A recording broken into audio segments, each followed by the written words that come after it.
Because our first lecture is from Dr. Tariq sir. So that's why. Fine. Thank you, ma'am. So good afternoon, everyone. I, on behalf of ARKA JAIN University and Balani Infotech Pvt Limited, welcome all the participants over here who got registered for.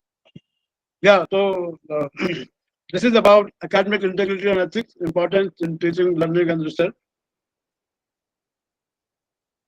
So, basically, there are a couple of, purposes of academic writing. Academic writing is necessary for, this is academic necessity actually. This is also for quality teaching. Because once you join academic life, this has become, almost imperative for you to continue writing, to continue, to write research papers, to write books, to, book chapters. So this is a continuous process.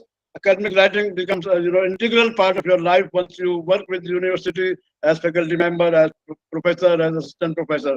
This is also required for your appointment, for promotion, career advancement. जहाँ भी कोई भी appointment होता है या कोई promotion का issue है या career advancement का issue है, there are number of research papers which you are required. You are supposed to have contributed. You are asked how many books you have written, what kind of papers have you contributed. Then academic writing is also required for dissemination of research results for knowledge. This is very important part that whenever we conduct research, we have to share the finding. Because sharing of finding of research result is very important, so that your research is disseminated and your findings are known to everyone. Only then research will be able, will be applicable to industry, will be applicable to society, and it will be used for solving the problem. So merely conducting research is not enough, but we all have to share the research across the platform, so that our findings are known widely and public can benefit from our research findings. So this is very necessary, particularly in STEM subjects like science and medical, technology and management, etc. That we regularly publish and we share our publications. Then entire process of idea generation and innovation takes place through academic writing only, through research. Ideas come from research. Currently, we are living in a time when ideas are very important. Basically, ideas are running. This economy is called knowledge economy, because the entire process of economy is governed by new ideas. If you have some idea, you can transform your idea into a billion dollar corporation. There are large number of such examples. You look at various platforms. You look at Facebook. You look at Twitter. You look at other social media platforms. All these platforms are today huge corporations having 40 billion empire. Facebook has built 44 billion US dollars company. Facebook is basically an idea. Idea was to share, your photograph, to share your writings on an internet platform. So what I'm trying to say that this is very important that you have the idea and transform into company.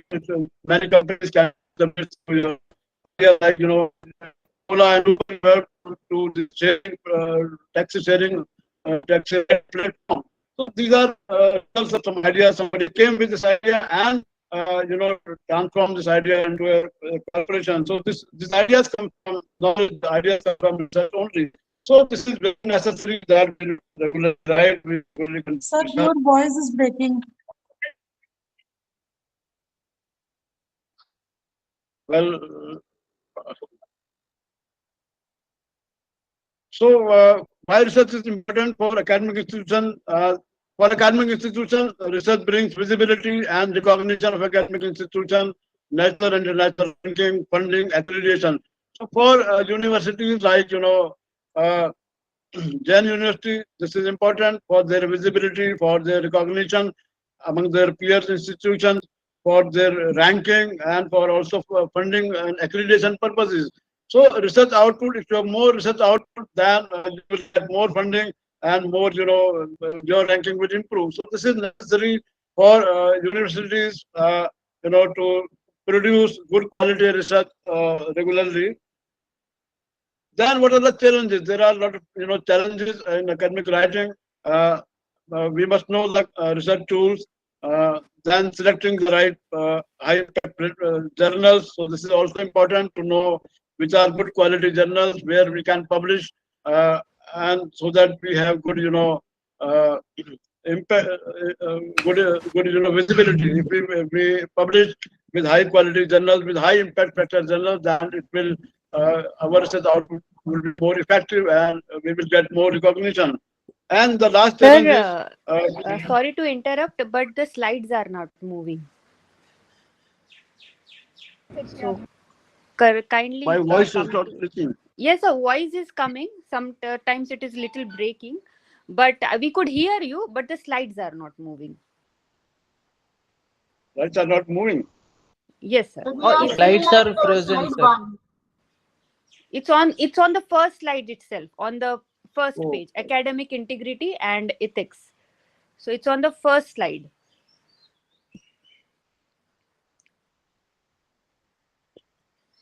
I don't know, but let me continue then, Sure, sir. Okay, so these are some issues Please on which, press F5, sir. Press that I am F5, sir, doing so that it will move. There's some problem with this system.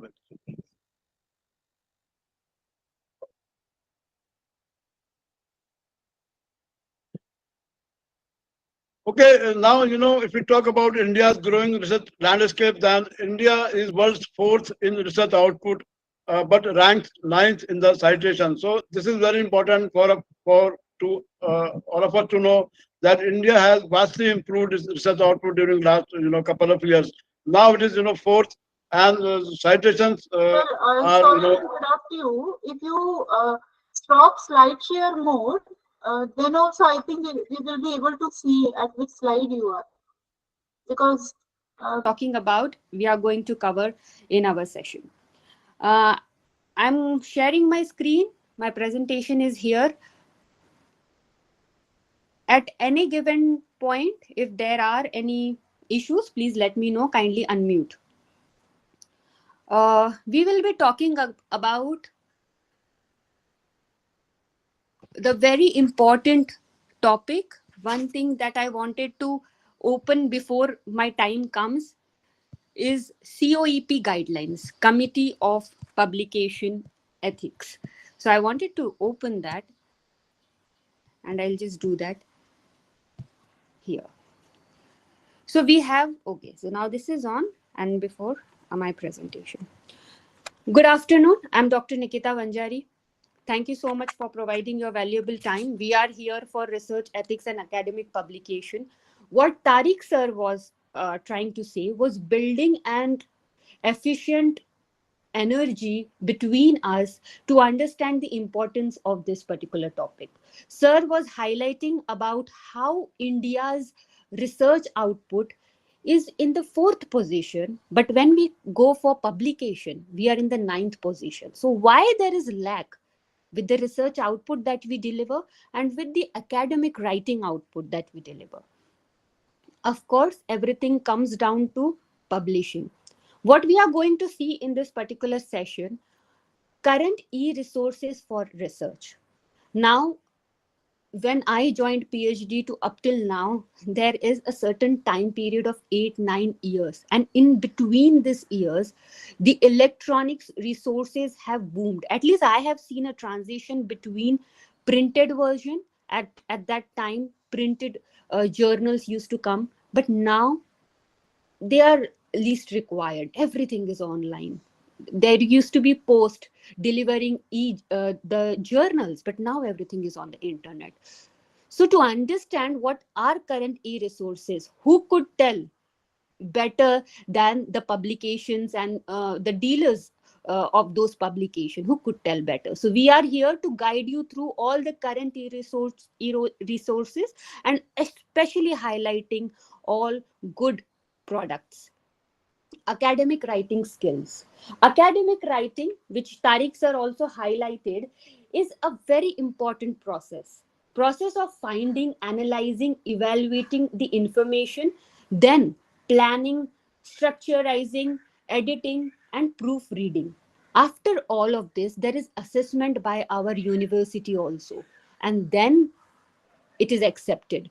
So there are required skills from finding a research topic to publication to publishing the same. So it's a journey, and having that skills will make your journey efficient. So we will be talking about that in the entire another 1 year. We are going to talk about this skills. I may highlight or I may not, but my presentation is going to unfold academic writing skills, then ethical research skills. For this ethical research skills, I personally wanted to open is this committee of publication ethics. Many a times during this transition, we question ourselves, what is ethical in publishing? And when we go in the Committee of Publication Ethics website, we can directly go on the guidelines, especially for the research scholars who are joining with us. They can definitely do this. Go on the website of Committee of Publication Ethics, and there in guidelines, you will be able to see that there are 15 documents here, and these guidelines, the entire document or these guidelines which are portrayed on the website, these are very useful for us to understand what is the ethical medium when we conduct the research and when we publish the research. In the entire process, what is the ethical backing that we can do?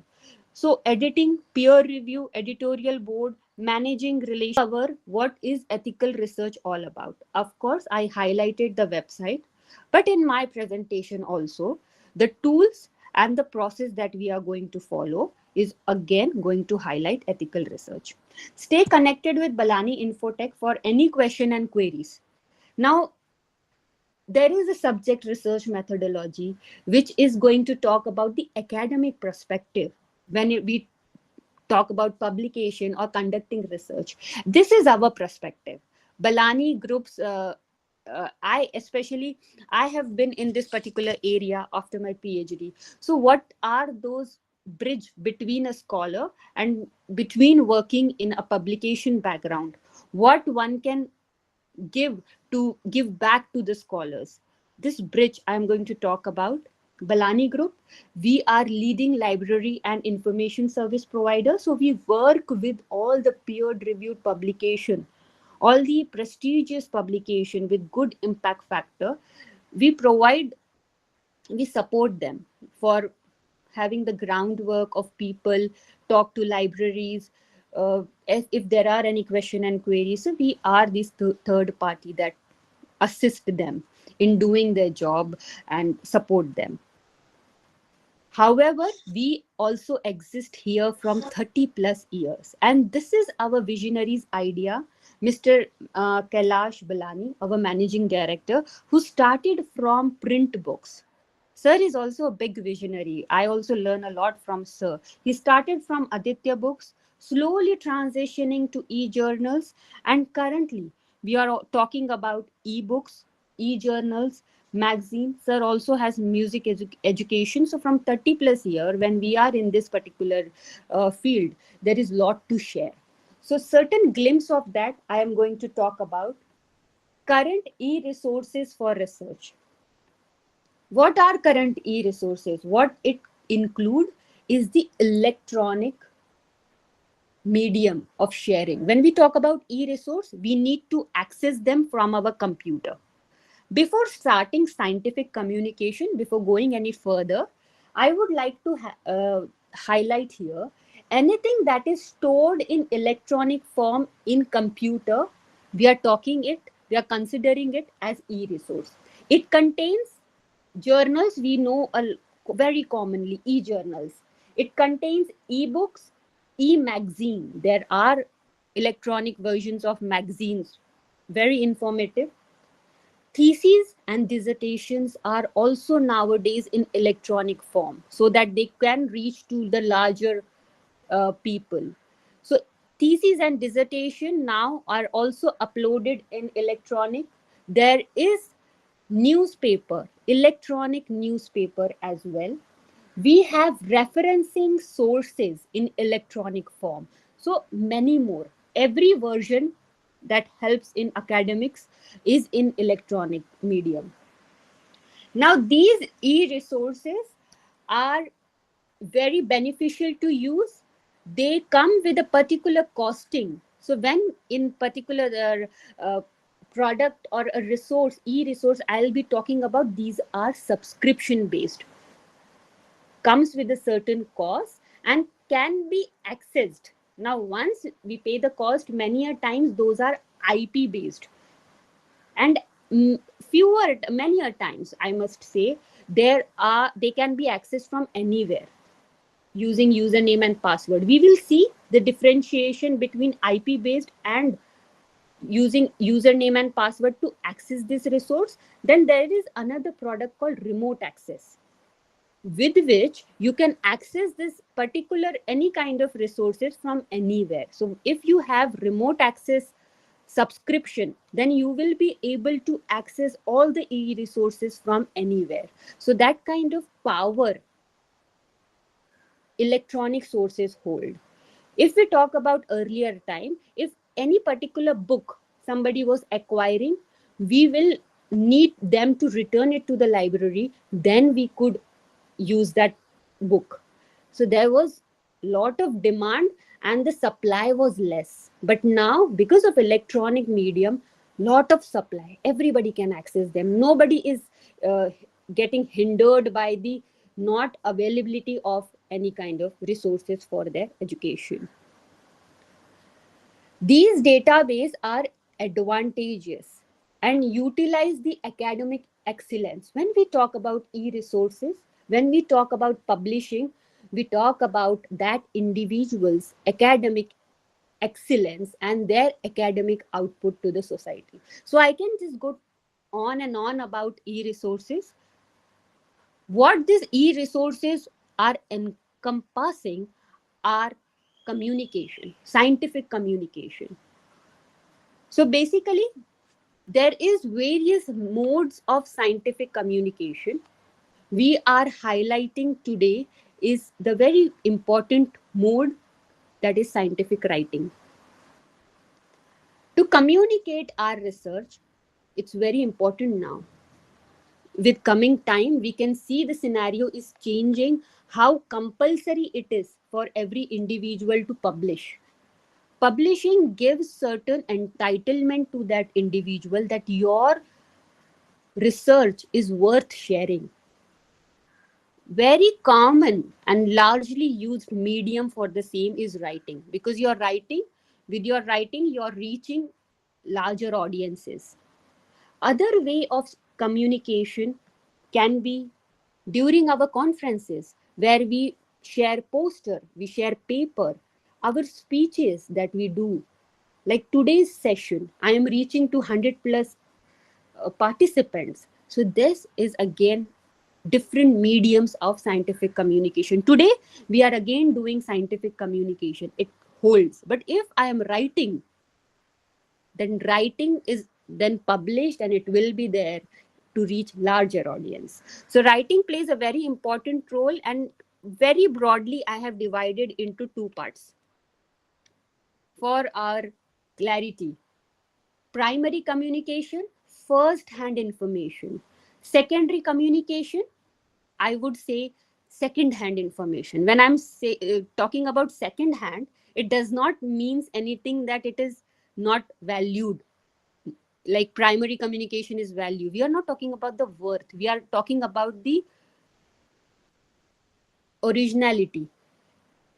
Primary communication, when we talk about primary, if I am doing primary communication, I have conducted the research and I'm the first one to provide certain novel information, any type of novel information, if I'm precise, a small step or a very big advancement, but certain step I have done. First hand information. First time we are publishing that. particular research. So that first hand information, we are talking about first publication about of that information, can be done in a form of original research paper, which is very commonly done. Thesis and dissertation, a part of our academic culture. At your university also, you write thesis and dissertation, and nowadays these theses and dissertation are uploaded in electronic forms. In Shodh Ganga, there's a website, Shodh Ganga Thesis, and electronic versions are available of this thesis and dissertation. In conferences, they also publish their own journal, and in that journal also you can add that there are journals, there are books. So these are all first hand sharing of that particular research idea ways. These are the medium. Second hand communication, where already existing data, we are giving certain individual input to that. In review paper, it is said that if you read 100 if you read 100 research paper or any kind of articles, 100 articles, you're good to write one review paper. Somewhere I read about this. A certain publication might have in their website, and it stuck with me that actually if I read 100 articles, be it research article or review articles, there are different kinds of articles, I am good to write one. So that kind of value addition I must do when I am writing one review paper. That will add those weightage to the review paper, and then these review papers are published in good impact factor journal.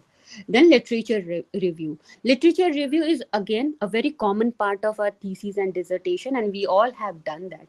So we know that it is a collection of already published data which is helping us in our research. So that is literature review. Meta-analysis, common example I always use is that in medical field. If we talk about corona, so at that time there was so much of research data out there. If we collect all of that data and put a one big analysis of that to just understand the entire start to end, that can be done through meta-analysis. So one particular subject we take and we do a thorough study, a very in-depth, and that collection is called meta-analysis. Chapters in books, many times the book chapter contains already existing data. So this is second-hand information, means already published data, and we collect. So today's speeches, and then there is editorial information, all this is part of scientific communication. And these are ways when we talk about scientific writing. One, if we go to the publication website, take any publication, ACS, APS, we are going to see that in coming moments. They all have different types of communication. Research paper, we said, we talked about review paper. There is short communication. If you are starting the research and you have little data in hand and you want to take credit for that because you are the original one and you don't want somebody else to publish that, because in research it is very important who is doing it first. So then you can present it as a short communication. Various types of communication is there. Go to the website of that publication and see what they are publishing and where your content fits in very well. Are you fitting in it in review paper? You have enough understanding to write a review paper, or it is a novel, then of course you will write a research paper or a short communication. See where your data fits in and write, increases the chances of acceptance of your paper.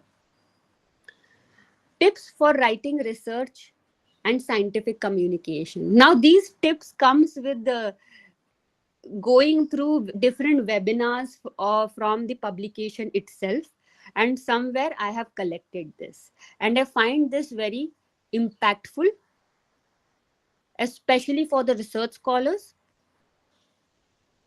Thorough literature review plays a very vital role. If we know what already exists in our research or in our maybe interest area, if my interest area is nutraceuticals, then I will do in-depth study, literature review of what already exists.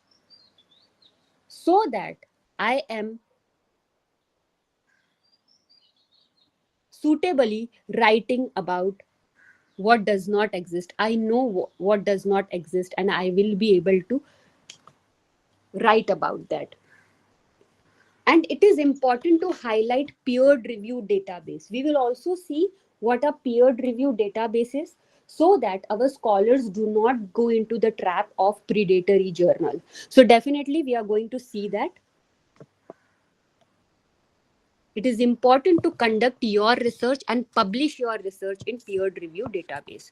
Now, basically, before getting any further, peer reviewed is reviewed through the experts.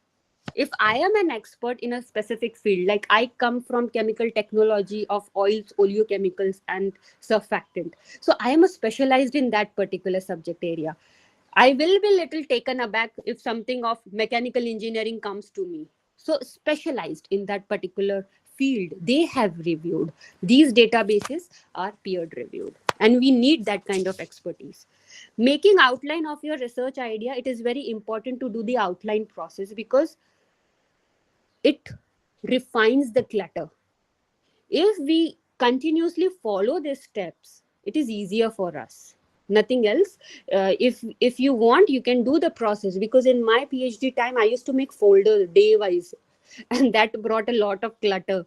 So I wish I could have refined that. If what is required, what is not required, having that clarity is important, so that in any which way you will be able to be more closer to what you require. So that outlining, making charts, writing it down, various ways, what suits you, you can follow. Narrow your search. Especially, it brings a very big advantage when we are searching for a novel research idea in the initial time, when 10,000 things are already published. We worry that what will be the novel idea.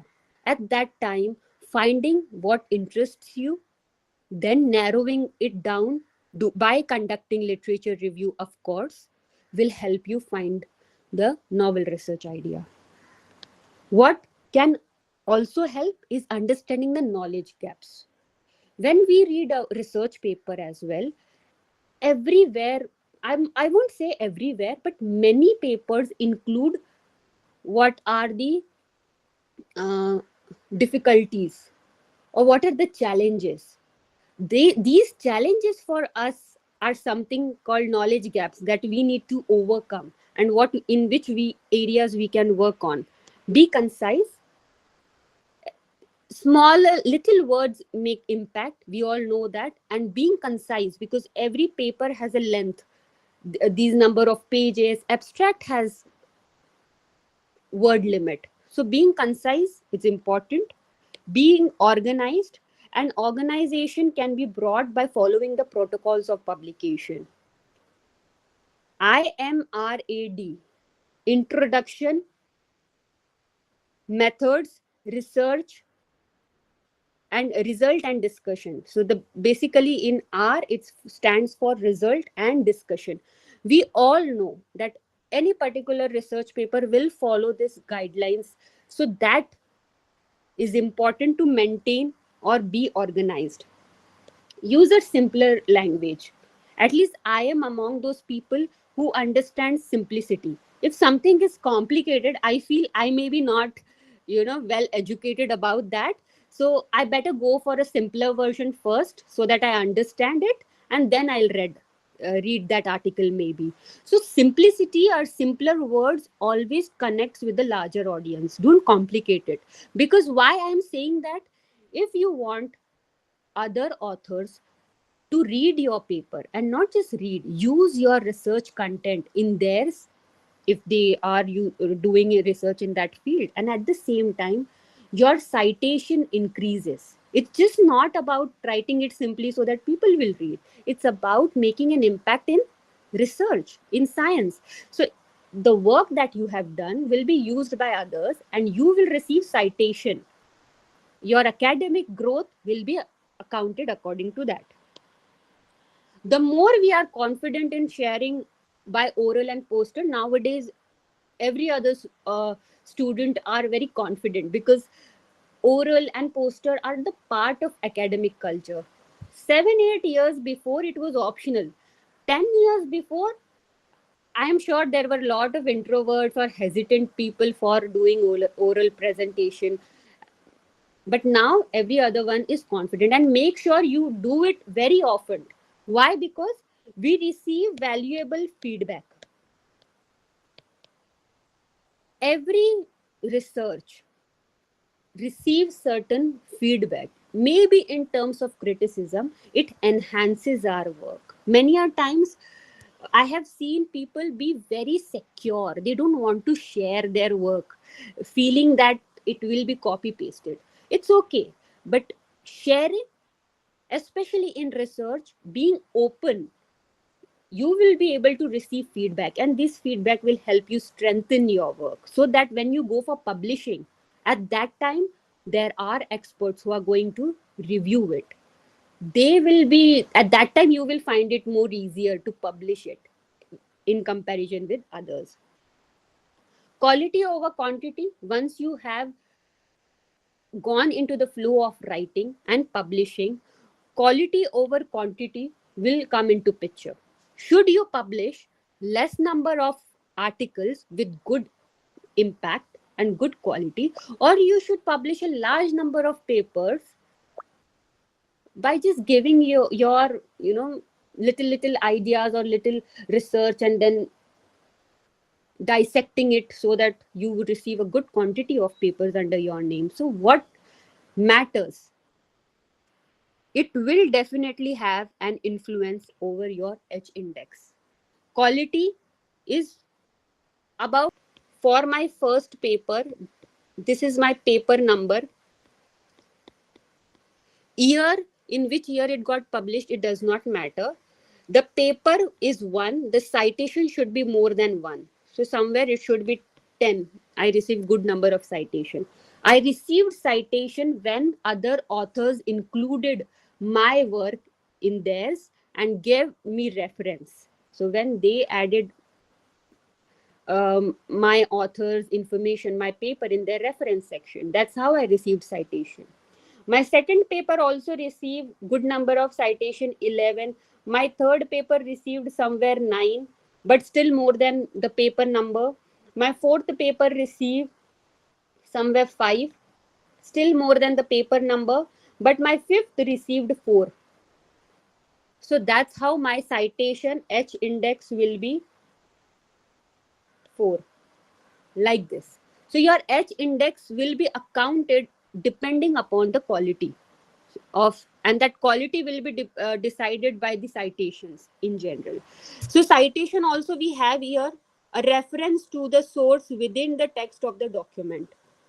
Citation helps to acknowledge the original work and provide the way to track and influence the paper. Of course, it does the process, but for the author, it also adds value to their academics.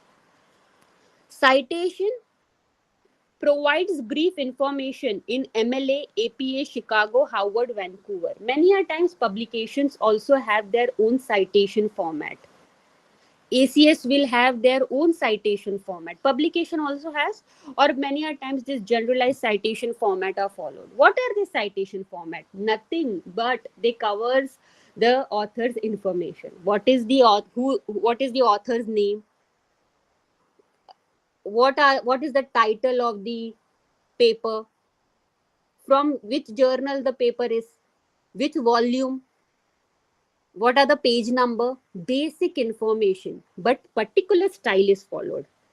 So basically that style is called MLA, APA, Chicago, Harvard, Vancouver. You will see the difference between writing the author name.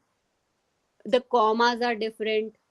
The author name, sometimes they write surname before, and just sometimes they use the initials. That is the protocol they follow, and what it covers is the basic information.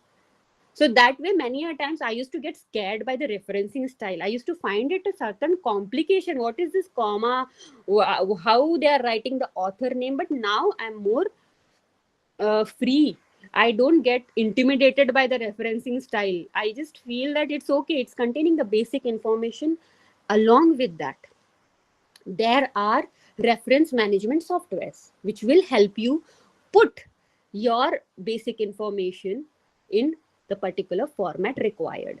So there are commonly known reference management softwares called EndNote. Then there is Mendeley, and it is easy to know them. Many a times we feel that there are videos in YouTube how to use Mendeley. Just go spend your half an hour and your referencing style will be taken care of. You just have to give your half an hour that you have to do. Go for the videos. We also take trainings for those as well. And after that, things will be easier. You will not miss a comma. That I assure when you're following reference management software. And manually, this takes a lot of time. So when we talked about being organized, those tips initially, that covers this also. Using right tools. I should add that. Adding right tools to your academic writing is another skill. Now, before getting any further, we will talk about impact factor. Impact factor plays a very vital role in publishing. We are very conscious with the higher the impact factor, we fear the rejection of our paper. In general, if a particular journal has high impact factor, it means that many people read. So, and lot of citation people are receiving. The exposure with high impact factor, what you get is exposure. So many people are going to read that. And at the same time, competition is there. When so many people are reading, then I'll also compete. I also want my paper to be published there. Competition will come. And that's where the rejection happens. It is not because of the quality of the content. It's because of the competition as well. A measure of journal's influence, and it is calculated based on average number of citation received by article over specific time period. Yearly it is calculated, and then it is mentioned on the website. So basically 2022 impact factor will be released in 2023. Like 2023 impact factor is released this year. So it will be taken into consideration last year impact factor. And this year's impact factor is still into consideration until the year ends. And the validation, who calculates the impact factor is the Web of Science database. They are the one who calculate. So we need to see Web of Science indexed impact factor. They will have the specific style of writing an impact factor, which is common to all the journals. We don't, many a time what the predatory journal do is they give themselves certain impact factor, which is not coming from Web of Science database. They just give certain number. And that is, that leads us to falling in the trap. We are unable to distinguish. Especially this trap is for the first time. Who is experienced, they will not go. So for them, I am saying that Web of Science is the database that calculates impact factor based on the citation, how many times people are reading and adding it in their reference over a specific time period. And it is released accordingly. Impact factors are calculated. There is an automation process, but of course, A upon B is a basic formula. A is equal to number of times the article which is published in that particular year is cited in index journal. Very important. How can I skip this? Index journal. Indexed journal means which comes in peer reviewed database. We are also going to see what are the peer reviewed database and where one should find index journal. A upon B is a formula, and go to the Web of Science. This is the website. Top bar, click journal citation report, and you will be able to see all the citations of all the index journal. Predatory journal are not here, and the journal that are covered in Web of Science which is the very prestigious database, you will find all the journal profile here. Open access, very commonly used publishing model this is. Open access, many a times when we go, there is a subscription charge to download the paper. We cannot see beyond the title and abstract. Beyond that, if the library is subscribed, then only we will be able to see that. Otherwise, we will need to pay certain charges. This is the model. Nowadays, there is an approach to open science because certain advantage also comes with that. No hindrance. Anybody who wants to access my paper will be able to see my content. And then I may also receive large number of citation because no hindrance. Economically developing countries have lot of advantages with this open access model. Of course, this is the sign for open access. It means no lock. Anybody can come and read. However, author has to pay here. Earlier we saw reader has to pay. In the other model or the very common one, reader has to pay, library has to pay, then it will be open for us to read. In this model, author is paying a good number of amount. If it is coming from certain funding agency, at that time author is giving certain amount, they can handle that. But a normal author like me, I may or may not be able to pay the gold open access charges. These are good number of amounts. We need to have certain funding agency for the same. Gold open access cost money. This is the fee, article processing charges in the terms. I have also seen that few article processing charges publication are asking, but that is not a big amount. Those are the charges, nominal charges. In open access, the amount is high. Green open access, anybody can follow the certain time period. Okay, so there was an audio coming. Here there is an embargo period. For a particular time period, it is acting as subscription based. You can only see the abstract and title. After that, it is made to public. This choice is available to the author. Of course, certain reasoning would be there behind that. Then licenses. Sorry, my licenses has just flipped itself. So it went unnoticed. So licenses. When I make my work public, I don't want somebody to misuse my work. And if somebody misuses, they may bear certain legal charges as well.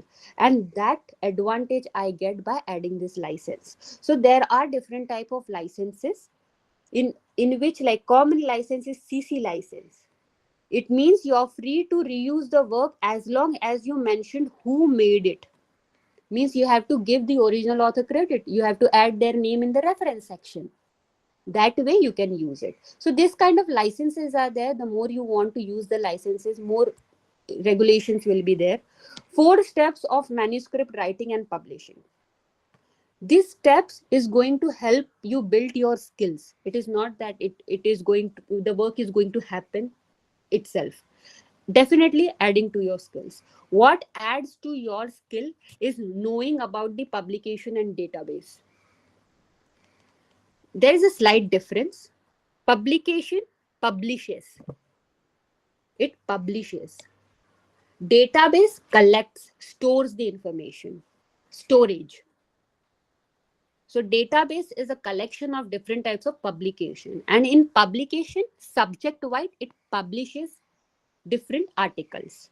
So we have here publication and database, certain examples. Now, very first journal, a popular science book published in 1998. So this is an example of publication. A Brief History of Time, very commonly known and very famous science book by Stephen Hawking, published in 1988. And this publication then can be saved and stored in database. So that article which was published in 1988, we are accessing it now in 2024 because it is stored in databases. Subject wise, what is your subject? Based on that, there are different publications. Few of them we will see them, overview them. And database is also many a times multidisciplinary. Databases are subject wise and multidisciplinary as well. Commonly known Web of Science and Scopus, these are with wide range. These are multidisciplinary. And subject wise, when we talk about publication, chemistry related. So chemistry can be in various subjects. In chemistry can be in, of course, in hospitals, in care, different types of products, personal care. Everything has chemistry related to that. Again, they can be dissected into lot many journals. So there are in publication, particular like ACS has 60 plus journals, chemistry related. And when we talk about database, it is multidisciplinary. So here citation database is available, journals, conference proceedings, patents, collection of that. Multidisciplinary. You can just go on that website and you can access that. Subscription based. Lot of this value added things that we receive is subscription based. Your library should be subscribed. Commonly known as freely accessible, Google Scholar. But in Google Scholar, what happens? Predatory journals are also available. So one has to distinguish between predatory and peer reviewed. But when we go on Scopus or Web of Science, we don't have to worry about this is predatory or not. So that is a main advantage we receive with subscription based product in general. For that matter, we talk about plagiarism detection tools. That also, if it is subscription, you will receive good advantage. If it is free, the content coverage is not good. So I will talk about that shortly. Scopus is a database. Then there is a term called Shimago Journal Rank, which calculates total number of article quoted in one particular journal and gives the prestige. So if good citations are available for that journal, then that becomes prestigious journal and they receive a particular ranking. Then there is hygiene factor. 5 years of citation are taken into consideration, because many times what happens, it happens with Scopus. If the journal's impact factor is 1 somewhere, I'm just giving example, this year it is in Scopus index, the next year it will be removed from Scopus index for not maintaining the good status. Nobody is citing citation, they are not receiving citation, nobody is reading, it will be removed from Scopus. With low impact factor journals of Scopus, this happens. This does not happen with Web of Science. In Web of Science, highly indexed journals are available. To find the right journal, how one can do that? There are different ways one can find a right journal. When you require to find a right journal, go for indexed databases. And there you can explore, like for Scopus Index, and this is for Web of Science. MJL Clarivate. Now, these are free to use. The content will be subscription based, but you can just go for the title and brief information is available. Another information, Jane, helps you find the best journal for manuscript. Maybe you need to add the abstract and it will help you find the manuscript. The journal. AI, of course, AI is going to assist you. PubMed topic search, master journal list. Now this is this one. Again, you can use this tool, match the manuscript, and it will help you to find the right journal. Why it is important to find the right journal? Because if you don't publish in right journal, your article will get rejected by the editor. Initially only, saying that this is not a suitable journal. Initial, it will be rejected. Step 2, we are at the half session is completed. another half hour or more, and then we will go for question and answers. So stay with me. Half session we have completed, another half, and then we will go for question and answers. Principles of scientific writing. Many a times, if we are not interested in that topic, we will lose the interest, because research is not a 1 day or 1 year process. It is a lengthy process. For masters, it may be for 1 year, but for PhD, it's for 5 years. And even in masters, what research you did is very important for getting the job as well, because your expertise lies there. So choose for passionate work. Good writing should be clear, logical, and effective. These are the basic pillars. And many a times, in doing intensive research and doing complicated things, we forget the basics. And that's where the publication gets affected. And we scratch our brains thinking that my research was so nice, I received so many awards, because I am the one.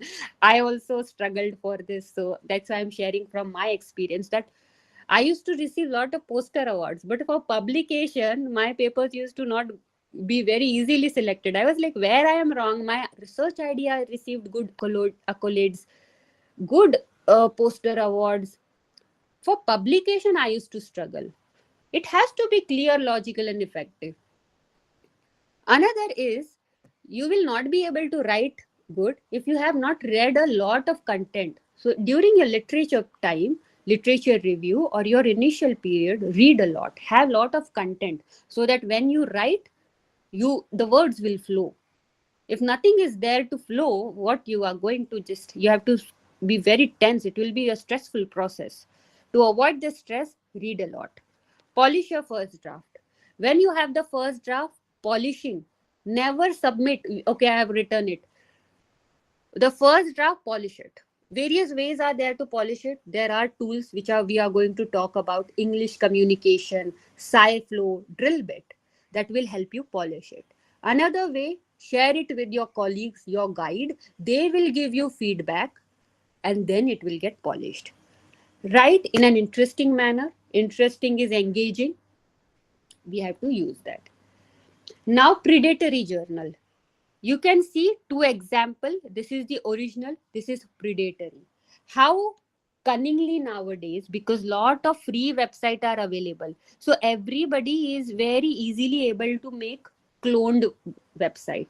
And if I would have, if this journal is asking me 2,000 rupees to publish an article, I would have published it. Now what? Now my article is in the predatory journal. Nothing I can do. I cannot say that, okay, by mistake I published in predatory, I want to submit in original. Nothing. Once it is published, your article is in the predatory. Firstly, nobody will read it because it is in the predatory. Good readers, they are not going to go there. So your research will be affected. To avoid that, ISSN number, you can see, trying to clone that. So with the advancement of AI and time, these things are also getting advanced. Check predatory journal list. So there is this care list by UGC. Go there and check. Many a times it takes a while to get updated. So you can always check the index journal, indexing database. Web of Science, Scopus, they will never cover. It's out of question only why I'm saying that they will never have predatory. So the best way is to search journal, which we talked about, find the right journal in indexed. No editorial information is there. The paper contains error. No DOI and ORCID ID. Who has time for checking all of this? Directly go to this point. Check and see the index database. Which we really covered earlier only was COPE guidelines, Committee of Publication Ethics Guidelines. There also one document is there. Guidelines are available on the website for ethical publishing. Actually, I wanted to show that, but in short period, I couldn't find that. But you can definitely go for ethically publishing to avoid this predatory journal. When we are writing, how to write an impactful abstract. Earlier, we said that abstract and title are available for everybody to access. How to make it impactful? Because without any subscription, entire world is going to read it. How to make it impactful is that by adding everything on the abstract itself in a very concise manner. It should cover what the paper is going to talk about, so that the reader feels to read the entire, to invest the time. Now there are hundreds of journal, lakhs of journal maybe, of the same subject area or the same related topic. Why one should read your article or give time to that? They will be able to judge that based on your impactful abstract. And how to write it impactful is very simple. Give all this brief information in your abstract. Introduction, objective. This is the format we talked about. I, M, R, A, and D. Introduction, method, result, and discussion. Everything in the paper as well, in the abstract as well. Never forget in the process to give your objective. This area is only you. What is your take? What you thought about by doing the research? What was your thought process? That you have to provide an objective. And when you go for publication, this is how a particular paper is visualized to in the eyes of reader, because reader is now reading hundred of papers, and your mind gets set that okay, this is the author information, this is probably the star one is the guide, this is the abstract, we just saw how to make abstract useful. Then objective or your motivation, why you want to do the research. Literature review shows that you have done in-depth analysis, that okay, this was done, this was done, this was the gap which I am working on. Then research gap, you have to mention the gap as well, that this is my area that I am going to work on, and this is my area, but what is my research question, what am I going to solve in that, what is my addition. And the summary, that what you are going to do and how you are going to solve this question, what are the tools you are going to use. The limitation, as I earlier mentioned, in every paper or most of the paper, a very good written one, especially the good written one, will give their strength and weaknesses as well. In general, what are the challenges, what are the limitations, that just gives a direct hint to other user that this is something that you should work upon. Your result and discussion covers your finding. Many a times result and discussion is separate. In result, you have to add the result, and in discussion, you have to talk about it. Never write a table and repeat it. That's a big no. If you have mentioned a graph or a table, do not discuss it, that okay, this is this is that. No, it is well described. Other things which you have not mentioned images wise, you can add it in discussion. And then the conclusion of what is your conclusion. How is the review process? After writing the paper, you submit your manuscript to a journal. Editorial will check it. Now editorial will check that are you submitting in the right journal? Is it plagiarized proof? Is your English good, communication is there? This all editor will check. If it's not a right journal, plagiarism is there, it will get rejected right away by the editor. If all these basic protocols is followed, it will go to the reviewer. Now these reviewers are experts.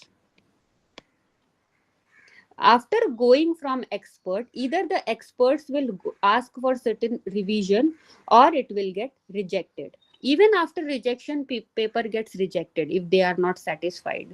So experts has to be satisfied. There might be one revision, two revision, major, minor, And after that, the process of publication starts. This entire process for good impact factor journal may take to 1 year.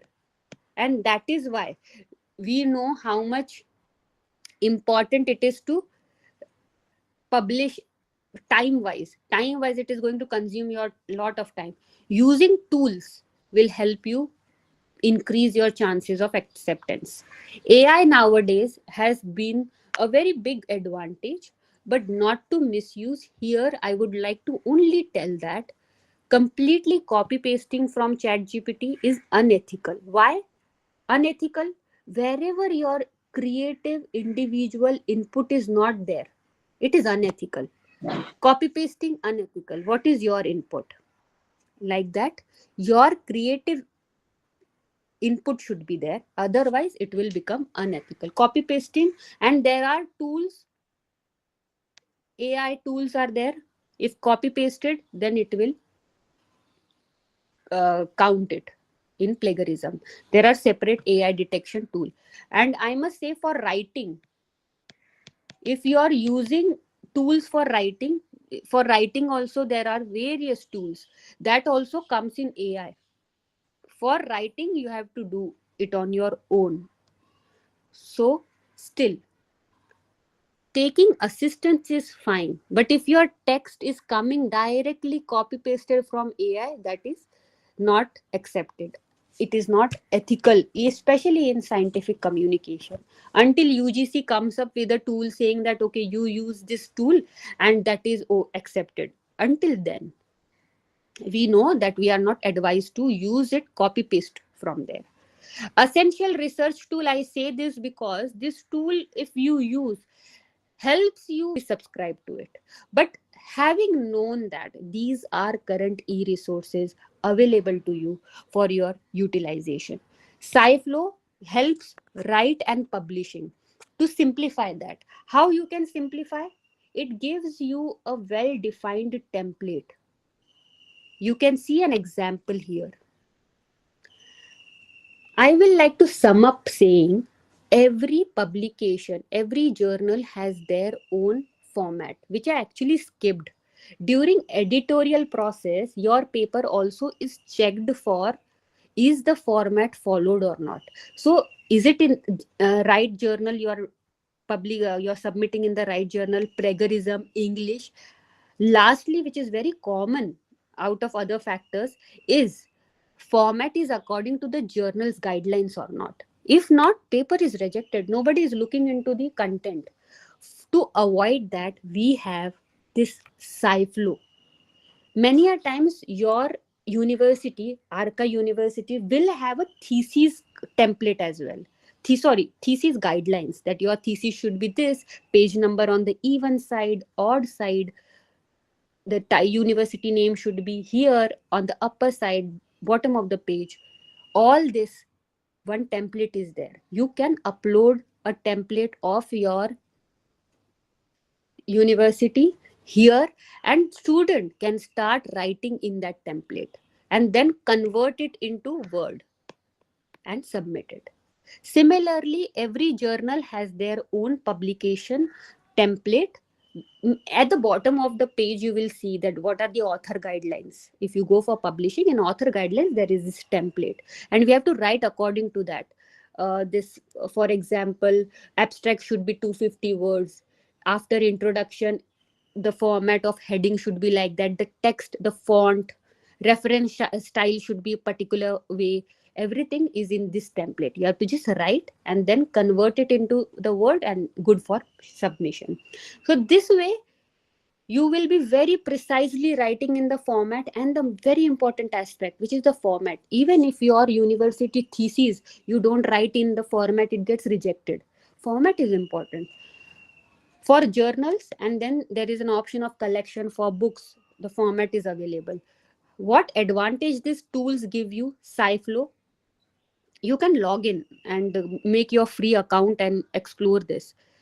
Already there is a template. You just have to log in and start using. And the journal section is actually subscription based. Others are free to use. There is certain formats free to use. Table figure equations, If you want to add it, LANQUILL for English communication, another tool. Many a times, because English is not our first language, we might speak well, but maybe for writing, everybody is not expert into that. So your listening, speaking, reading, writing, all the skills in LANQUILL, if you have a subscription, you can build your vocabulary, write well, also get a certification for that, because it is a language lab. So here you can learn and get certified as well. There is a certification, but what I like to really take from LANQUILL is the understanding of English communication very well, like basically the grammar and the vocabulary. I can go on the website and you can explore this website. For certification, definitely subscription is there, because you will need to go for different levels. Subscription is required, but the basic understanding, like what are adverbs, pronunciation, not just this, there are a lot of information there. I don't have that currently, but you can go on the website. So because 15% of world's population is speaking English, yet universal language for communication, I don't know from where it started, but we prefer English communication over any other communication. And that is why the rejection rate is also higher. We are not publishing in Hindi language, or the acceptance will be higher. We want English language. And to avoid that, we should write good English. Not just for the sake of writing, but for sake of people understanding what you're trying to communicate. Web of Science, we earlier talked about. It is the Clarivate company has lot of resources, products under them, and one such product is Web of Science indexing database. To log in, we called Internet Protocol Authentication. Within the premises of library, you will be able to use either from the library computers, or you can get your personal devices, your laptop, internet protocol authenticated by going to the library. Whatever the library is subscribed to, you will be able to access that. Other tools like LANQUILL, Drillbit, you can just put, mostly the AI tools nowadays, you can use your username and password just like you log into your Google account, and you will be able to access this resource from anywhere. That option is available.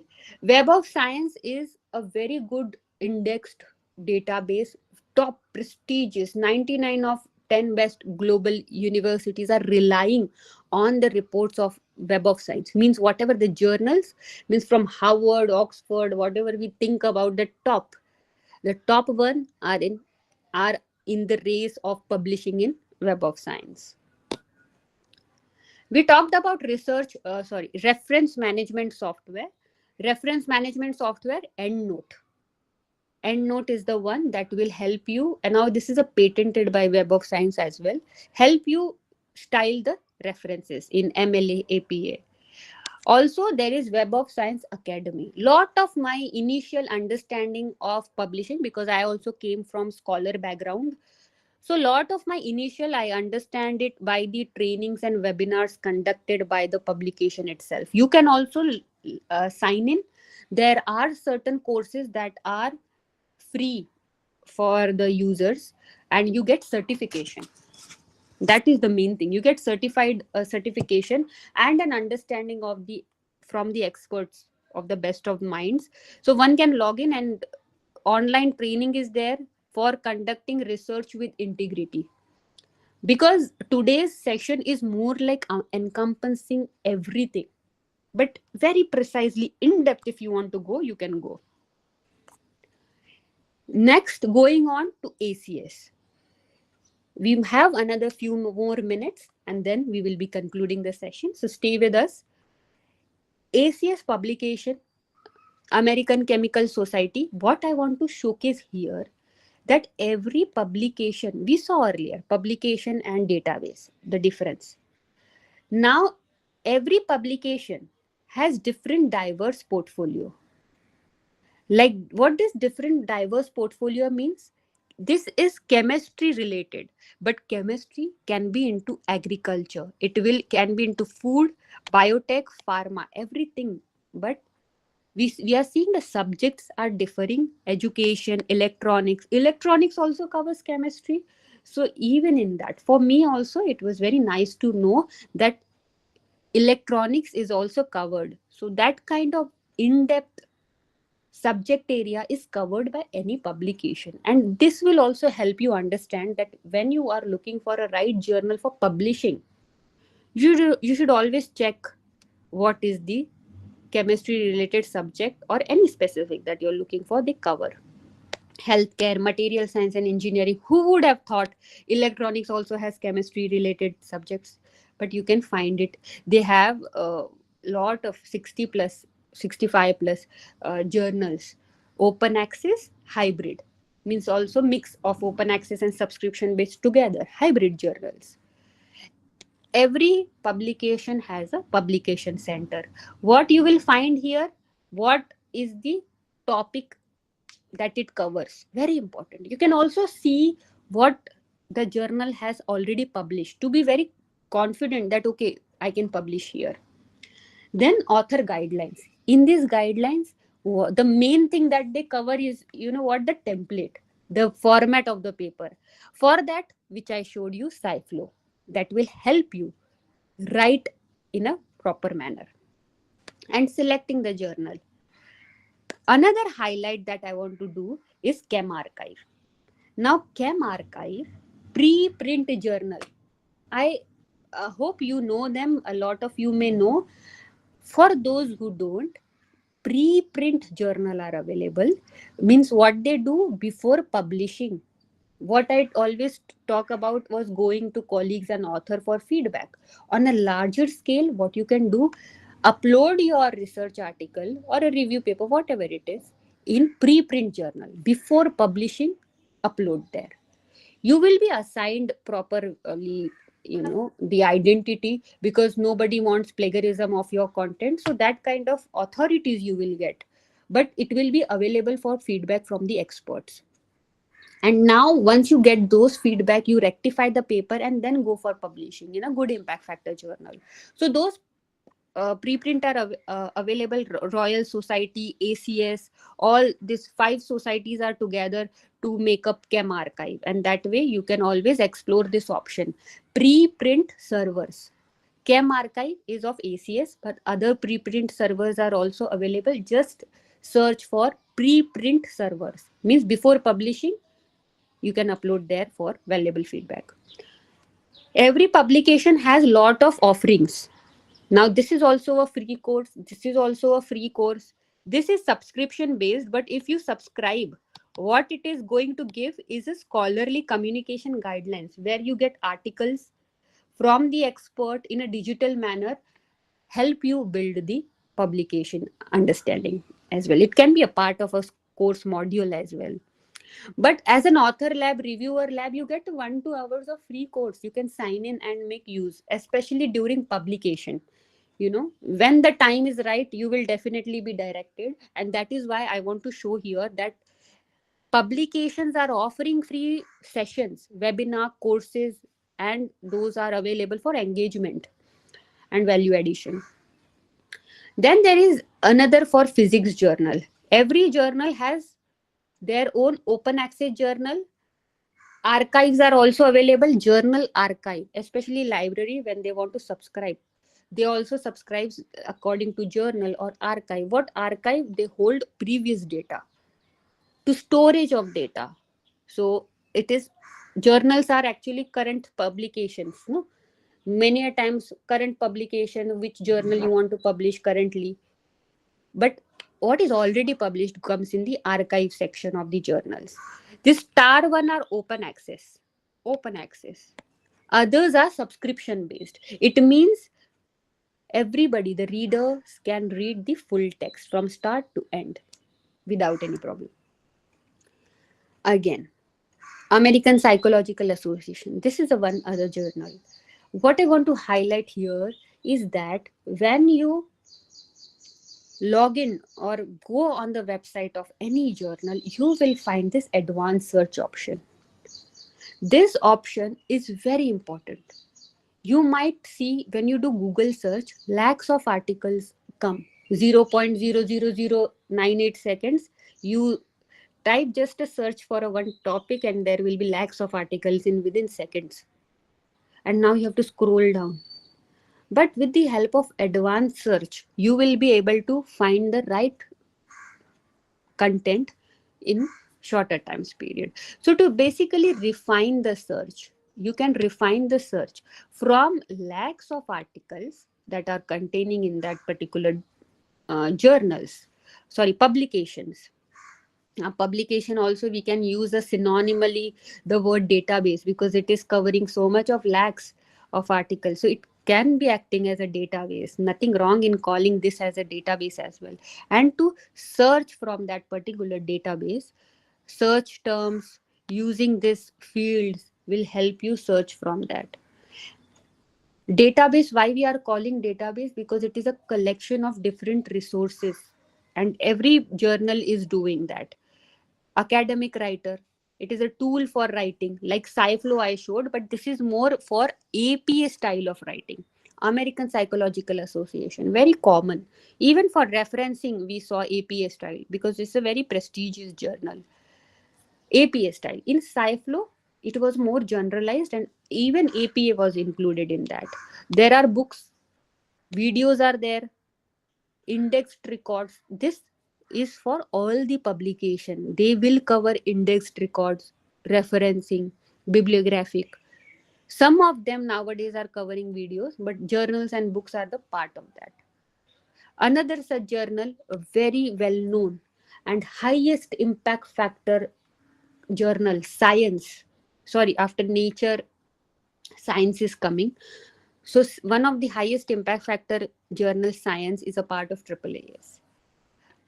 When we go on the publication, of course, there is this advanced search option, but at the same time, scroll down. When you click on who we are, at that time, science journal. If you are looking only precisely for science journal, you will need to have a first-hand experience. So there are videos how to access that particular resource, but other things are also available. You can see awards, careers, contact, governance.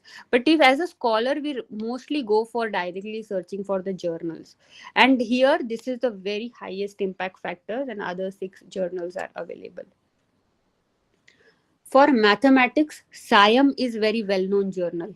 Here, I would like to talk about every journal has made this kind of images or drop-down menus, or various modes are there for the user to help them find the right journal.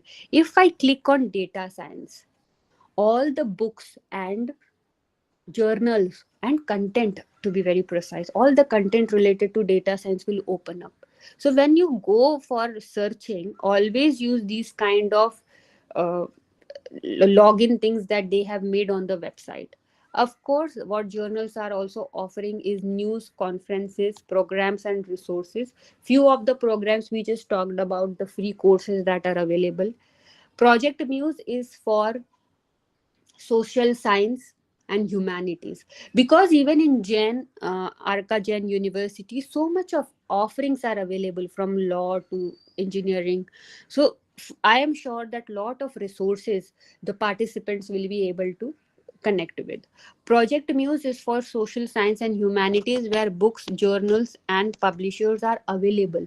Now, as we talked about database, which stores, so different forms are there. Now this is more subject wise. We talked about Web of Science corpus. Project Muse is for social science and humanities. You can just again use this advanced search option and scroll it. Lastly, World Library for books, a very interesting, very engaging for books. The website is database.worldlibrary.org. If you have subscription for this,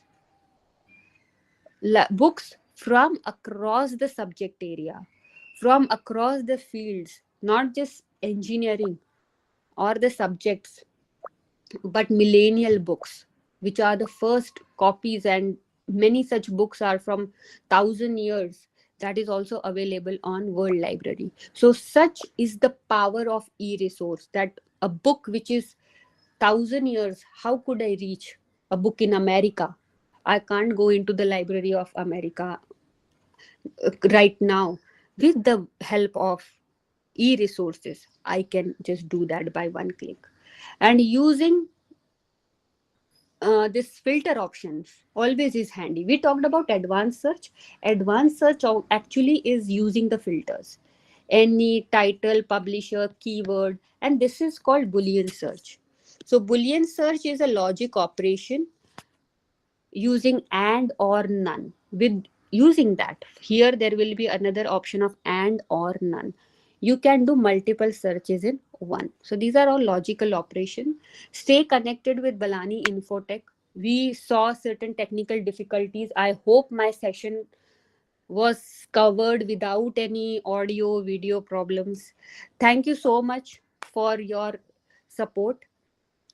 What I tried to cover was a vast array that talked about e-resources, skills, and the ethical usage that one can do. By at least this was our approach for the ethical research, because we try to highlight all the good e-resources and the steps in the process. If you require these kind of sources, or if you have any questions in coming time for scientific communication, we learn from our failures, so never hesitate by doing the mistakes, or by not getting accepted your first. Maybe for many the first paper would get accepted in a high impact factor. For them it's easy, their struggle points will be different. But for them who have any queries related to scientific writing, you can just email to me. We'll Thank you. Can you see my PPT here? Yes, yes, sir. Visible, sir. Visible. Thank you. Thank you. Thank you. So we have already discussed, purpose of academic writing. Basically, we write for several reasons. We write, to improve our quality teaching. We write for our appointments, for promotion, career advancement, dissemination of research results, for knowledge and idea generation. So this is essentially, writing is regular, part of our academic life. Once you join the academics, this becomes imperative for you to continue research, to write research papers, to contribute to books, and to write assignments. So this is a regular process, and writing is also necessary for, generating new ideas. And as I said, that ideas playing a very, very important role in current times, when entire economy is being driven by new ideas. Most of the internet companies are a result of new ideas, and we have seen how ideas are being transformed into multi-billion dollar corporations. So the industrialization industries, companies are being established on the basis of new ideas. So this is essentially essential to conduct research, because ideas come from research only. Now, this is also required for increasing visibility of your university, of your institution, of your college, and the recognition. This is also required for improving, ranking, and also accreditation. And funding is also quite dependent upon your quality of research and research output. So, accreditation. So most of the funding agencies are now, demanding that you produce quality research, you produce, a good amount of research through your research activities. So what I'm trying to say is that research is an important and integral part of your academic life, of your university system, where you have to promote research continuously. You have to, motivate your faculty members, your students to write research papers, to increase the visibility of their research papers, to write in good journals, to write in good impact factor journals. So merely publishing is not enough, but it is important that you publish at quality journals, and you generate, some impact. But because merely publishing and keeping a copy in the library is not no longer, considered a good, practice. You have to create impact. You have to make your research available. You have to make your research visible to everyone, so that it can impact the society. It can, lead to better quality. It can, lead to solution of the problem, and it can contribute to progress of mankind, or promote to industry. So research should be powerful. Research should make changes in the human life. Research should, add to the progress. Research should, be useful socially and for, industry and for companies. Now you should know the research tools, as Dr. Nikita Bandari has already spoken on this issue. So your own contribution. So whether you write one paper, whether you write two papers, or you write many papers, you must focus on conducting research ethically. You must, conduct research cleanly without, problems, picking up ideas from some other source. So this is what. So now, as I said, that India's growing research landscape, India is world's fourth in research output and ranks ninth in citation. In 2008, India published 48,998 science and engineering articles. This increased to 135,700 articles in 2018 at an average annual growth rate of 10.73%. So this is huge kind of, change which is taking place in the research landscape. Country now accounts for 5.3% of the total world research output in engineering and technology. So this is a remarkable achievement in terms of, producing such a large amount of research. There's a large body of research where you contribute, single country is contributing to about 5% of total research output globally. Figures from Elsevier Cyber database show that India published 1.3 million academic papers between 17 and 2022. So this is huge research which is taking place. 1.3 million academic papers during 5-6 years. So research output grew by 54%. The total global average for research growth is at 22% between this period. India is now fourth biggest producer of scientific research in the world, behind China, US, and UK. PhD admissions in Indian universities more than doubled from 78,000 in 2010 to 161,000 during this period 17-18. So you can look at amount of PhD research which is being produced, people taking admission. So there is huge amount of activity in the research domain. Now coming to core discussion on academic integrity. What is academic integrity? Is the intellectual honesty in proposing, performing, and reporting any activity which leads to creation of intellectual property. Act with honesty, fairness, and responsibility while conducting research, collecting data, and using others' work. So this is, basically bottom line, that conduct research fairly, honestly, and responsibly while you collect data. Even your data has to be collected, fairly and with responsibility. You can just, cannot present the data which is not, available, which is not, doesn't exist at all. So otherwise, it will lead to, very dangerous kind of situation where you produce a research which really is not backed by the data. So, and also while using other work, you have to be very careful. So breaching academic integrity is academic misconduct or academic dishonesty. So why academic integrity? Because academic integrity is necessary for reputation, for your own careers. We have seen how, misconduct can damage reputation, can damage careers. Wrong findings may affect policy planning process. As I said, that your wrong finding, your wrong data can play havoc. It can lead to bad planning, bad policy, and entire process of planning can be defeated. Badly affect innovation and economic development. So you have to be very careful while collecting data and presenting data, fairly. What are the factors which lead to academic, misconduct? Like, base human follies like greed, egocentrism, the desire to be high up in the social hierarchy, competition, increasing number of researchers, and greater social impact of research outcomes have escalated this competition.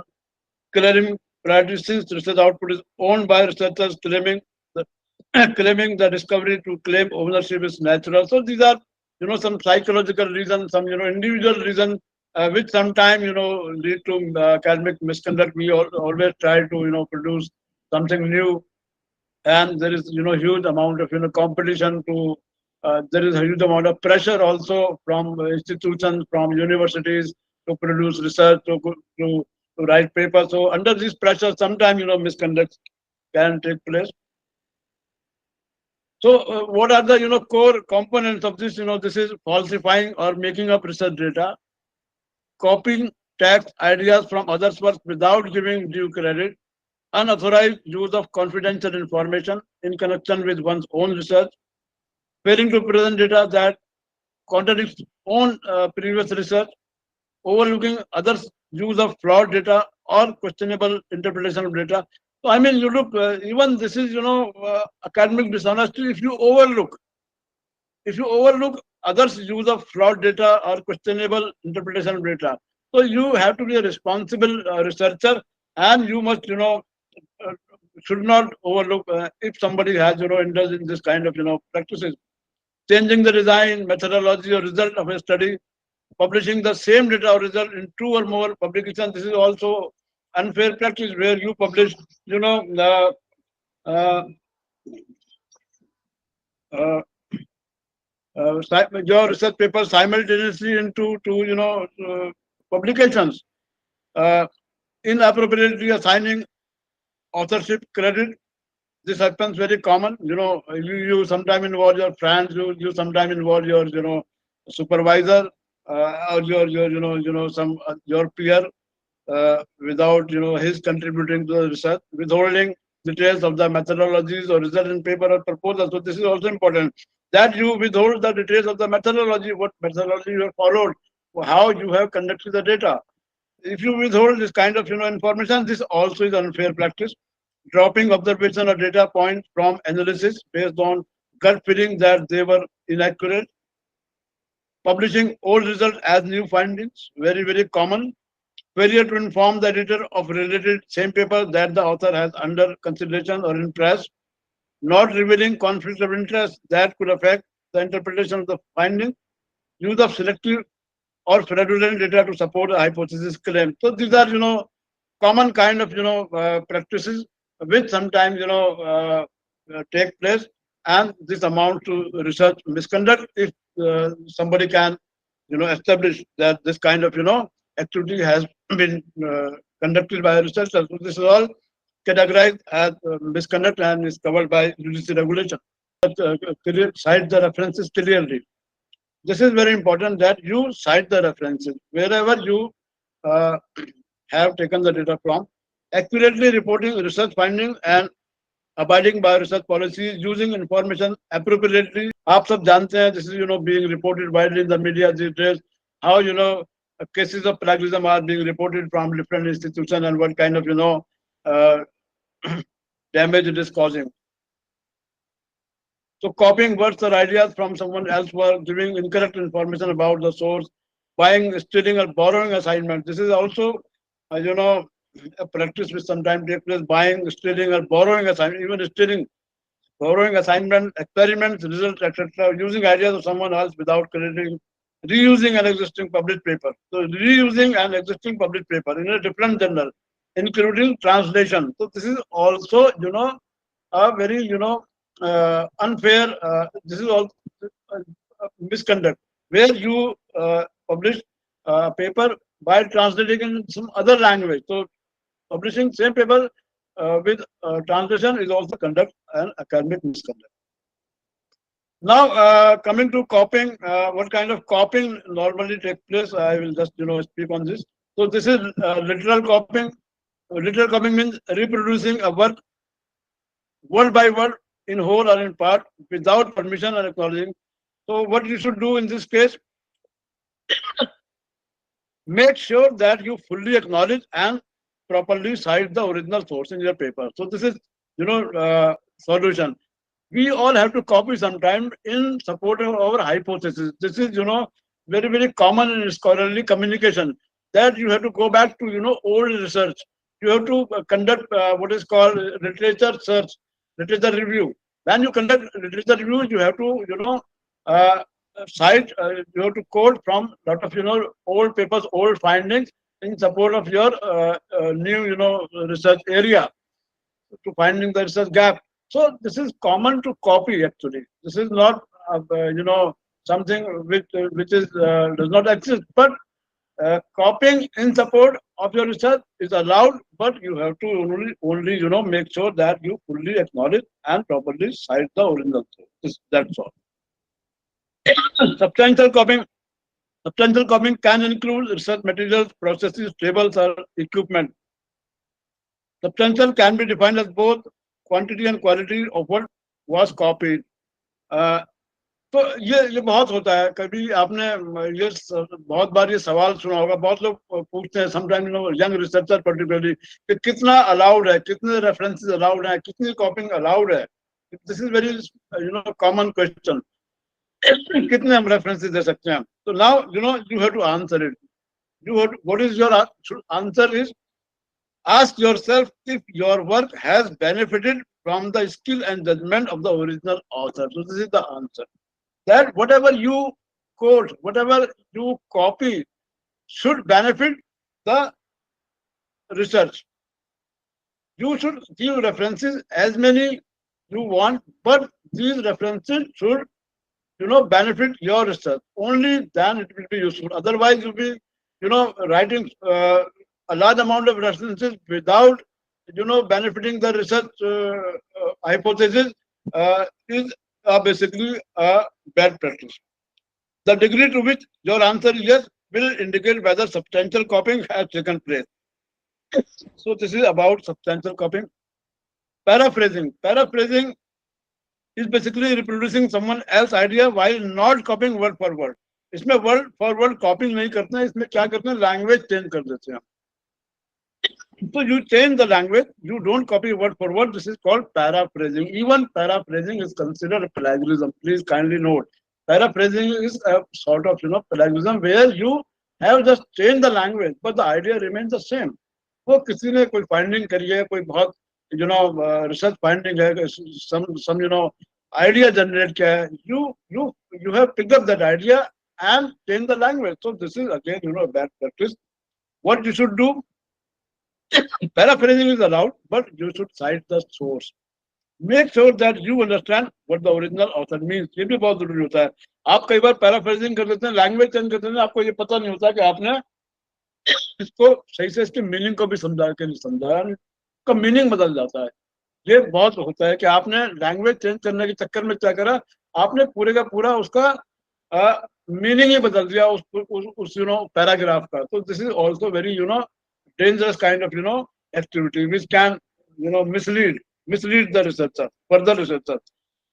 Never copy and paste word that you do not fully understand. तो paraphrasing करिए, समझने के बाद करिए, अपने language में करिए, but you must maintain the spirit of the paragraph. उसकी लैंग्वेज बदलिए, क्रेडिट दीजिए. ये इसमें रूल है. Text recycling. Reproducing portion of an author's own work in a paper and submitting it for publication as an entirely new paper. This may also be called duplicate submission. So put anything in quotation that is taken directly from a previously published paper, even if you are reusing something in your own words. तो आपका अपना paper भी है, उसको भी आपने site करना है, उसको भी क्रेडिट देना. Make sure to reference the same source accordingly. Now, these are some other common problems: authorship, conflict of interest, simultaneous submission, research fraud. Authorship conflict. Yeah, this is happens sometimes. Listing names of people who took little or no part in the research. आप अपना paper लिखते हैं, अपनी किताब लिखते हैं, और उसमें किसी को ऐसे को ऑथर बना लेते हैं, या उसमें उसको एडिटर ज्वाइन करा देते हैं, who took little or no part in the research, omitting names of people who did take part. या उनका नाम निकाल दिया जिसने बहुत आपके साथ काम किया, because you are an influential person, you are a supervisor, you are head of the department. आपने किसी और का नाम डाल दिया और आपने किसी का नाम हटा दिया. तो this is also this leads to an ordering of a byline that indicates a greater level of participation in the research that is warranted. This includes submitting a manuscript without the permission of the an author and contributor. So this is basically a conflicting situation where authorship becomes questionable. So you add somebody who has not worked and you delete somebody who has really contributed. Cost authorship, this usually refers to professional writers often paid by commercial sponsor whose role is not acknowledged. Gift and guest authorship based on questionable affiliation with the study or solely on expectation that inclusion. आप किसी को guest editor बना देते हैं, guest authorship दे देते हैं for the sake of relationship, for for obliging him or her. So the person is not really uh, capable for that kind of position. So ये बहुत होता है academics में भी कि we oblige our friends, we oblige some influential people and invite them as editors, as on the board of journals, editorial boards. So this is basically a wrong practice. This is also considered an unethical practice. Conflict of interest, an editor is known to you of a journal and he's basically your friend or he's related to you. So this can be a conflict of interest. So you must, disclose the relationship. If you are publishing in a paper, in a journal whose editor your friend or he is known to you very well, there is some relationship, you must, disclose it. And undisclosed funding source that may pose a conflict. Or from where you have got the fund for research, this should also be disclosed fairly that this agency has funded your research, so that our reader knows you that this funding has come from this source, and the funding body is honest. Funding body is independent body.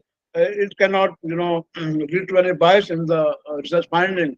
So I have a right to know which organization has funded your research, so that I can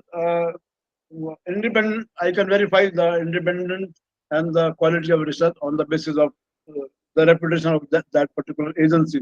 So these are some of the points which we have to take into consideration. Simultaneous submission, duplicate publication, as I said, this is all unethical. Duplication by paraphrasing or text recycling. Manipulation of data and images. This also happens in scientific publications sometimes, that you change the image to suit the hypothesis. So this is also being now covered by a plagiarism tool, and this can be easily identified that this image has been changed in support of research finding, and data has been also manipulated. There are a lot of complaints, and there a large number of papers are retracted. There is a website called Retraction Watch. If you go to Retraction Watch website, you will see that a large number of papers are retracted by the publisher of the journals regularly on the basis of these complaints that data has been manipulated and images have been manipulated. So this is a regular process of misconduct which takes place, and we all have to be very, very careful. Else, papers can be retracted. Now, this is a very recent example. Look into plagiarism charges against professors. High Court to IIT panel. There was some problem with some faculty members in IIT, and IIT ignored the complaint. Then matter went to High Court. This lady, was also during this plagiarism sometime back during COVID. She wrote a article for Indian Express, and she did not disclose that she had taken data from some other source. She is very powerful person, member of Prime Minister Economic Advisory Council. So this case was widely reported during COVID-19, and Indian Express finally withdrew this her research papers. The university vice chancellor had to spend some time in jail on plagiarism complaint from his colleague itself. This was very, very, probably first kind of case where somebody had to spend few hours in the jail. But let me also inform you that this case has been quashed by Delhi High Court, this complaint was false complaint. I was working with Delhi University at that time, and with at the Delhi University South Campus, where Professor Pentel was working as professor. So I know all the details, and this case has been quashed completely. And he is very reputed, scientist, but he had to spend some time in Tihar jail because somebody went to the court and lodged an FIR. So police case took place, and he had to face, this kind of, problem. So what I'm trying to say is that this can happen anytime. Somebody can go to court, somebody can lodge a complaint against you that you have indulged in plagiarism. So this is a cognizable offense. So we all have to be very careful. Springer withdrew an article by 3 Indian scientists on plagiarism charges 14 years after publication. So this can take place even after 14 years. I mean, look, somebody complained and Springer had to withdraw the article 14 years. This happened at National Institute of Pharmaceutical Education and Research. So, this is so, dangerous. Rajasthan University hit with plagiarism, 3 teachers face heat. You must have seen this, Management Development Institute suspend professor for plagiarism. PI accuses JNU assistant professor of plagiarism. This also took place, and was widely reported in 2017, most of the newspapers. And Delhi High Court sought the response of the government and the Jawaharlal Nehru University on a PIL accusing one of the assistant professor of plagiarism.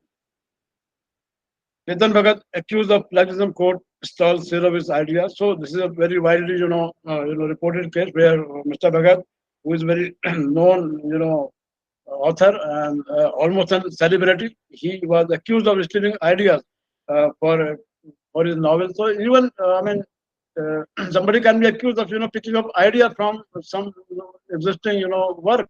So merely copying is not a problem, but picking up idea and then developing a book on the basis of that particular idea. So this is again has to be avoided. Plagiarism finger, I am had just Mr. Ravi, Professor Ravi Chandran, director of IIM Indore, who was basically from Ahmedabad, had to face this problem for several years. Science journalist alleged plagiarism by director of IISCR. Pondicherry University Vice Chancellor sacked after allegation. So now, purpose of my showing this example was that we all have to take this plagiarism very seriously, and we have to be very, very careful in academic life. Somebody can report your case after 10 years, 15 years, and this can become a problem, a serious problem. It can damage your reputation, can damage your career. Now there is UGC, regulation 2018, which covers this entire process. This is called Promotion of Academic Integrity and Prevention of Plagiarism in Higher Education. So this applies to regular, ad hoc, guest, temporary visiting faculty, to everyone. And this is also, applicable retrospectively. So the regulation came in 2018, but it covers also, earlier work of an existing regular, temporary, contractual, outsourced staff. So the research work, these are the clauses. The research work carried out by the student, faculty, researcher, and staff shall be based on original ideas, which shall include abstract, summary, hypothesis, observation, results, conclusion, recommendation only, and shall not have any similarities. So basically, ये सारे जो important areas हैं, ये सब आप जानते हैं, abstract, summary, hypothesis, observation, these should be without any similarity with some other existing work. So the word used is similarity, not plagiarism. Now these are the core areas: abstract, summary, hypothesis, observation, results, conclusion, recommendation. These should be free of any similarity. Now we have to all understand what is the difference between similarity and plagiarism. This is very important to know about this, because software basically identifies the similarity between your work and the some other work, right? Software only identifies the similarity, is produces a similarity report. वो ये बोलता है कि आपका 15% similar है, आपका 50% similar है. Software does not say that this is plagiarism. अब आपको डिसाइड करना आपको उस रिपोर्ट को एनालाइज करना है। बेसिकली वो तो रिपोर्ट निकलेगी, सिमिलरिटी रिपोर्ट, उसको आपने पढ़ना है बैठ के आराम से, उसको एनालाइज करना है, आपको अपने सुपरवाइजर को कंसल्ट करना है कि ये सिमिलरिटी है। Now you have to find out whether this similarity is generic, क्या ये सिमिलरिटी जेनेरिक है, क्या होनी ही चाहिए थी, या ये प्लेगरिज्म है। अगर वो जेनेरिक सिमिलरिटी है, जैसे कोई लॉ है, कोई रूल है, कोई स्टैंडर्ड है, कोई फॉर्मूला है, वो तो सेम रहेगा, उसको तो आप चेंज नहीं कर सकते, तो वो प्लेगरिज्म नहीं है, वो सिमिलरिटी है। और आप उस रिपोर्ट से उसको एक्सक्लूड कर सकते हैं, उसमें प्रोविजन है एक्सक्लूजन का। तो you can exclude similarity which is generic from your report which is produced by plagiarism tool like Deribit or other। लेकिन वो जो भी आप एक्सक्लूड करेंगे उस रिपोर्ट में आ जाता है कि आपने इस चीज को एक्सक्लूड करा है, so that you can defend it later on. आपसे पूछ सकते हैं कि ये आपने एक्सक्लूड करा है, ये क्यों एक्सक्लूड करा है, so you should be able to defend it कि ये तो एक जेनेरिक सिमिलैरिटी है, दिस इज नॉट प्लेगरिज्म। तभी आप उसको एक्सक्लूड करिए जब आप कॉन्फिडेंट हो। And this process has to be done in consultation with your supervisor if you are a PhD student। वरना आप खुद देखिए, अगर आप रिसर्च, अगर आप फैकल्टी मेंबर हैं तो आपको उसको ध्यान से पढ़ना उस रिपोर्ट को, और उसके बाद आपको एक्सक्लूड करना है। अगर फिर भी प्रॉब्लम है then you have to remove that part. तो ये इसमें ऑलरेडी जो एक्सक्लूड है वो आपको बताइए, all coated work reproduced with all necessary permission, all references, bibliography, table of contact, preface, acknowledgement, all generic terms, laws, standard symbols and standard equation। ये already उसमें प्रोविजन है यूजीसी रेगुलेशन में कि आप इसको एक्सक्लूड कर सकते हैं। तो this is very very simple. Now उसमें पेनल्टीज हैं और उसको 4 लेवल पे, zero, level 0, similarity up to 10%। ये माइनर है और इस पर कोई पेनल्टी नहीं है, लेकिन ये नहीं है कि आप 10% रखिए उसको, आपको अवॉइड करना चाहिए even small percentage. 10% has no penalty, but this is not to say that this is allowed. ये अलाउड कुछ नहीं है, डिजायरेबल कुछ नहीं है, बट पेनल्टी नहीं है। Then there is level 1 10 to 40%, उसके बाद लेवल 2 40 to 60% एंड लेवल 3, और उसी हिसाब से पेनल्टीज हैं फॉर एवरी लेवल। आपको सब पता है, you can see this no penalty then level 1 that the student shall be asked to submit a revised script within 6 months। Level 2, such a student shall be debarred from submitting। Level 3, such a student registration for that program shall be cancelled। तो ये सारी penalties हैं, you can see the regulation, ये this is very easy। और ये same जो है teachers के लिए अलग पेनल्टी है, ये आपको मालूम ही होगा। Similarly, above 40 to 60% shall be asked to withdraw manuscript, shall be denied right to be one annual increment, shall not be allowed to be a supervisor to any new master, MPhil, PhD। And level 3, above 60% shall be asked to withdraw manuscript, shall be denied the right to do successive annual increment, shall not be allowed to be a supervisor to any new master, MPhil program। So these are the penalties, these are the provisions, and universities have to implement this regulation। This is imperative for universities to establish system to and impose these kind of penalties if findings are like this only।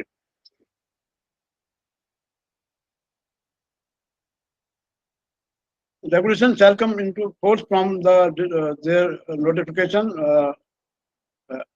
but past works can also be evaluated। So this is also important that your past work can also be evaluated।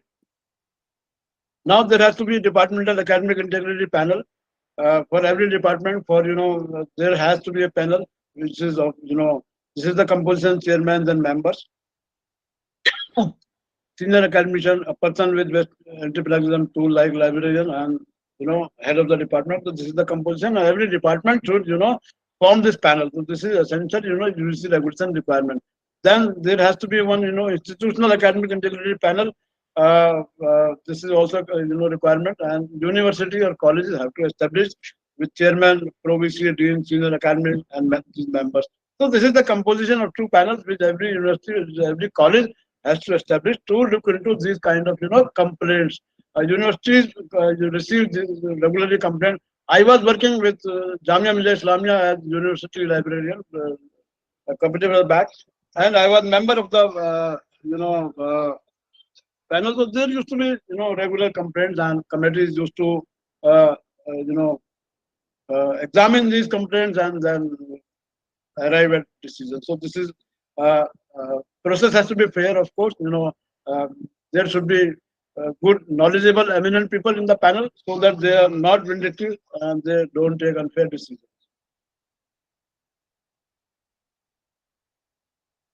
Now, I think Dr. Nikita has already spoken. There are some tools to check, this, plagiarism similarity. Deliberate is one of these. Then the important question is how to avoid plagiarism, and this is very easy. I said that you have to acknowledge the source. Most cases of plagiarism can be avoided by citing of relevant sources. So this is very important. This is the bottom line, that you cite the source, citation, references, and bibliographies. And this is all has already been covered. There are citations, then references, and bibliographies. These are three different things. Citation or in-text citation is when one paper refers to another paper. Reference is basically complete detail of the paper cited in the text, and bibliography list of books, other reading material. So these are three different, sorts of, uh, kind of, categories. This is citation. First is citation, and when this is in-text citation, when you write like this, the author and here, so this is citation. Then when you give the complete details, that becomes a reference. So every citation has a complete reference also.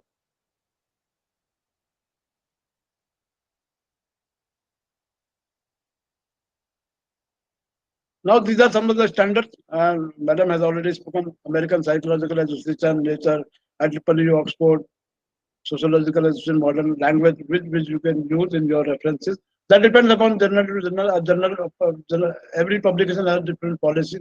So some journal ask for American Psychological Association, some journal ask for Modern Language Association references. And tool like Sciflow, which Dr. Nikita has already spoken, helps you to format this kind of references and also your thesis and research as per required standards. And these are all other tools which you can use, like EndNote, Zotero. These are Zotero is free tool. Manila is also free tool, which allows you to manage your references and your citations. Because as a researcher, this is also quite important for you to manage your references and citation properly, so that you do not forget to cite them properly, and you can keep a library of your citations or references whenever you consult some source, so that you can integrate in your research paper this whenever that need arises. There are databases like Scopus and some Web of Science, which allows you to conduct literature review. You can find out what kind of research is taking place under your subject, and what kind of research output is being generated by your university, your another university. So these are two very important databases for referencing and citation. They allow you to access global research, complete global research. They have access to large amount of journals, and most of the global research is being covered by these two databases.